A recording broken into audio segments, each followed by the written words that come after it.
It was believed by ancient Greeks for thousands of years that if we could successfully, without measurement, square a circle, then we would be able to achieve a balanced consciousness in a superconscious way. That somehow, the very act of drawing the geometry out to square the circle would lead to irrevocable changes within the human psyche. The concept of squaring the circle basically involves constructing a square with an equal surface area to a circle, or vice versa, using nothing more than a compass and straight edge. Leonardo da Vinci's drawing of a male figure, perfectly inscribed in a circle and square, the Vitruvian Man, illustrates what he believed to be a divine connection between the human form and the universe. Leonardo left for us an ensign. He left for us an archetype of squaring of the circle. But if we look at it, we'll notice that he didn't actually square the circle. In fact, his square wasn't a perfect square. I started sketching in my notebook the Vitruvian Man because I wanted to get into the mind of Leonardo. And one of the things I first noticed was that I thought, I need to measure the angle between the navel and the upper left corners of the square.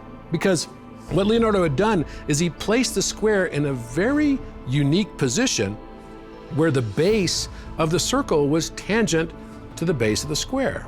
And when you measure it, the square doesn't actually measure the same area value. It's far too small.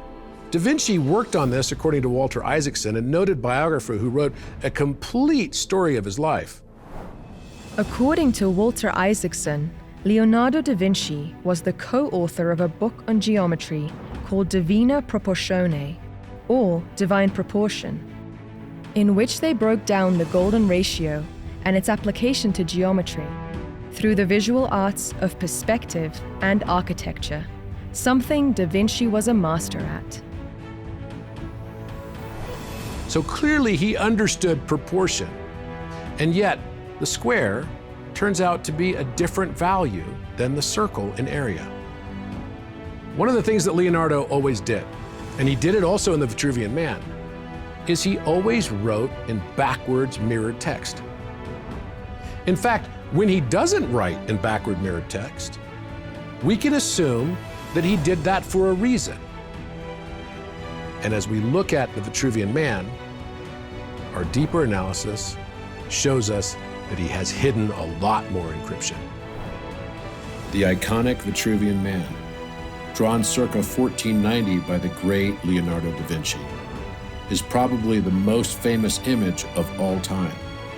And yet, for over 5 centuries, no one has noticed he encoded within it astounding knowledge of the Great Pyramid of Giza. I recently observed that the angle from the navel to the top corner of the square exactly matches the side slope angle of the pyramid. So Leonardo seems to have encrypted the Great Pyramid of Giza into the proportions of the square versus the circle. He had to deliberately make that square too small to match the area. But actually what it's doing is it's encrypting for us the slope angle of the Great Pyramid of Giza.